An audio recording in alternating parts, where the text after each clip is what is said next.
Hi everyone, hope you are feeling positive and healthy. Please subscribe with all bell notifications if you haven't already, and please don't hesitate to leave your valuable feedback and advice below. Thank you very much. Let's jump into the stories.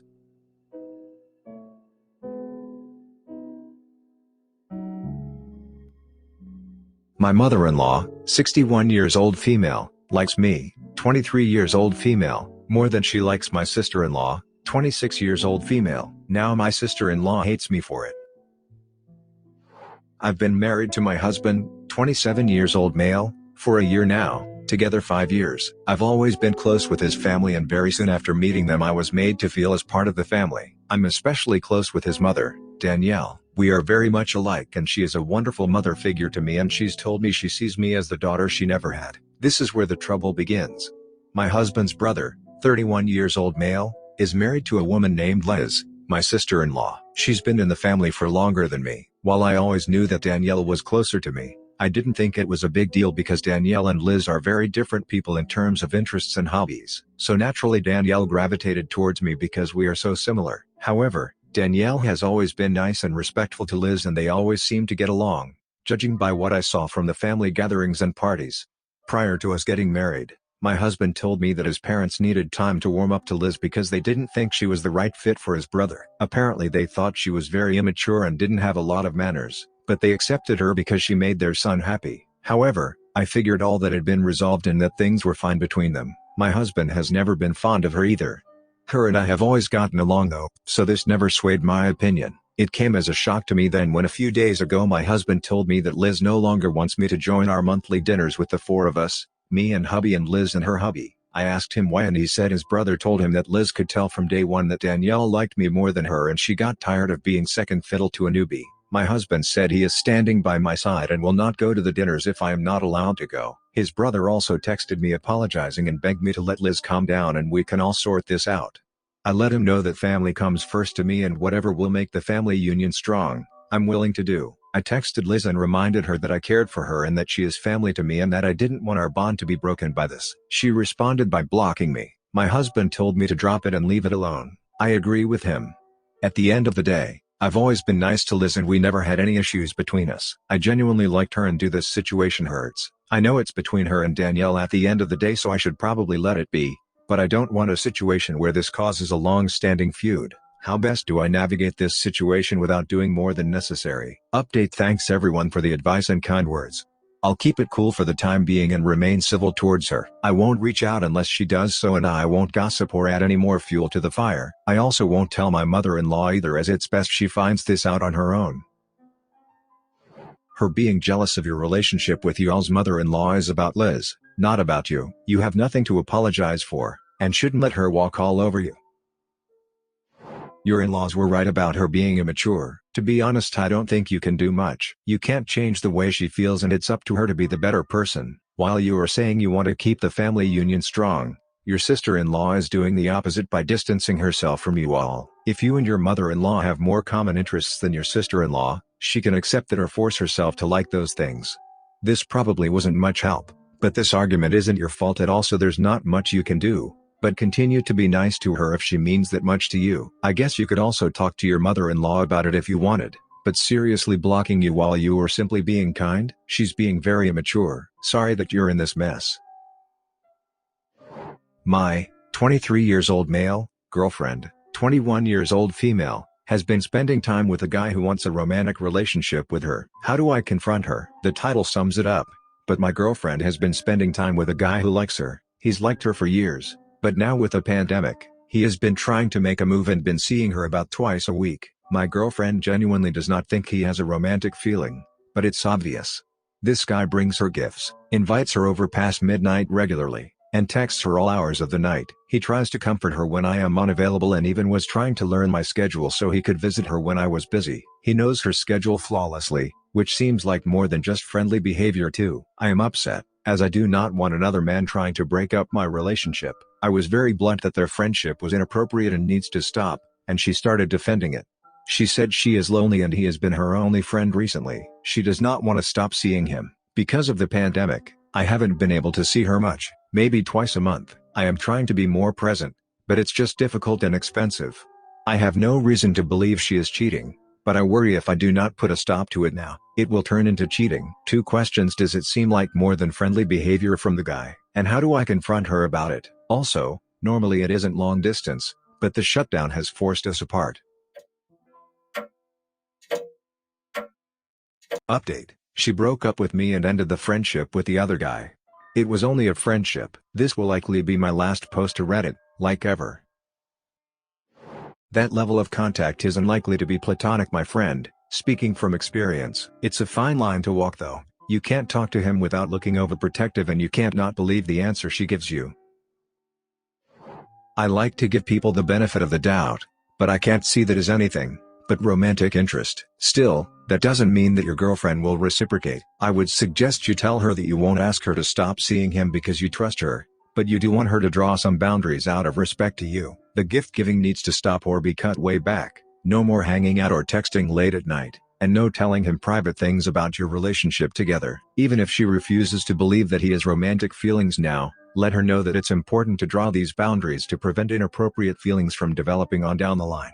People who cheat often don't start out with the intention of cheating, they just don't draw firm boundaries and then blunder into inappropriate territory before they realize what's happening. It's better to establish these things up front.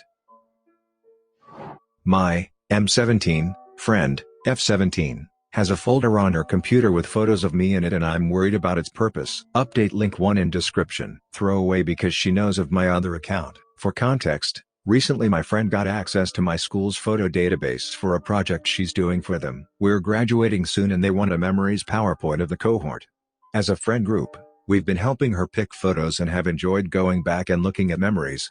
But when she was closing a photo we were looking at, she accidentally went back into her list of documents, and one of them was a folder with my name. There wasn't any other folders for other friends in the group, and there was definitely photos in there of myself based on the preview. I haven't been close with her recently, and I'm worried she's taken photos from the database for her personal use, for whatever reason, or that there is a certain connotation behind it. I've had issues with being a victim of cyberbullying in the past. I've never experienced something like it and I don't know what to do. Where do I go from here? My gut says that the likely scenario is that she finds you cute and just wants pictures of you. That said, you should ask her about it. Are the pics compromising? If so, ask questions. No? Probably harmless. Almost the same as having Polaroids on her mirror.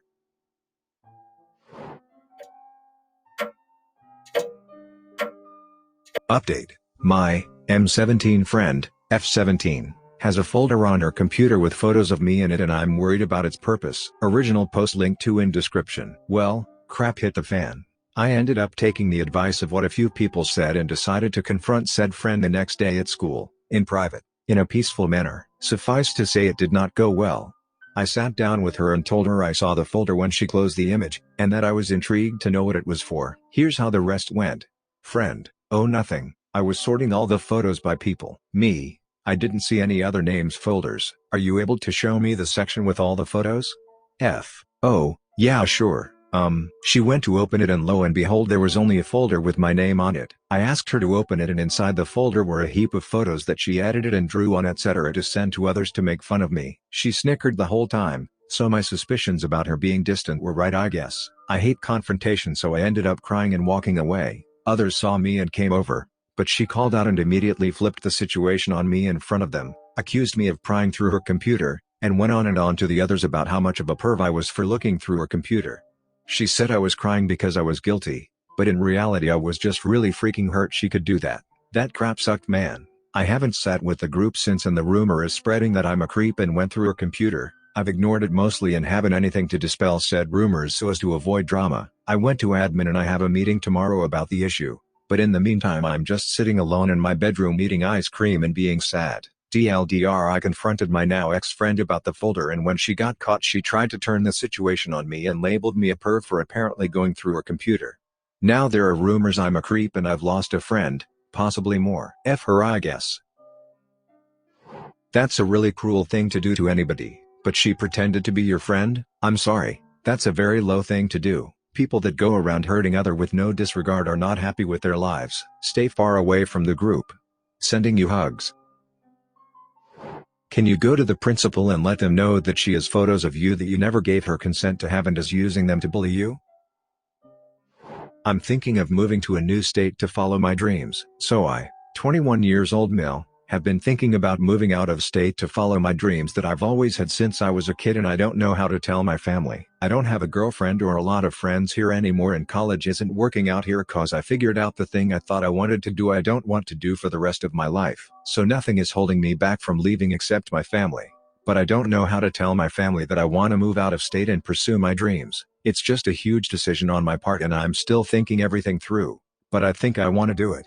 But I have no idea how to tell my family that I want to move out and follow my dreams. It's just I have a lot to think about. Sometimes we outgrow the soil we were raised in and need to be planted elsewhere. That's the natural cycle of things and your family will have to understand that. More importantly, ensure you have established a landing pad before spreading your wings and taking off. That means a place to live, job, and enough reserve cash as a safety net. You don't want to make a grand exit and have to come back with your tail between your legs because you didn't plan it out enough. Okay, so I have done this. Born and raised in a small and hot town. When I was 20 I left in search of something else. I knew I wanted to stay somewhere in the northern US because I grew tired of the heat. I mapped a route of COA campgrounds from Seattle to Brooklyn, while also sprinkling in the occasional hotel/motel. I budgeted for food and whoopsies. I told myself I would hunt for a city to live in and I'd return home if I hated the options or my savings account hit $1,000. I'm so happy I took the leap of faith and took charge of my life. Making the trip has influenced further decisions in my life as well. Whatever I do, I know it's my choice. As for my family, it's become the biggest party when I come home. I try to make it back once a year, but sometimes I skip a year. I'm always showered with gifts and dinners. It's really nice. If anything, I have a better relationship with some family members now, rather than when I lived there. I told my close family that I wanted to go and most of them were supportive. Some of them threw a guilt trip. It's hard for some people to understand what it's like to be a free bird when they've grown so attached to their cage.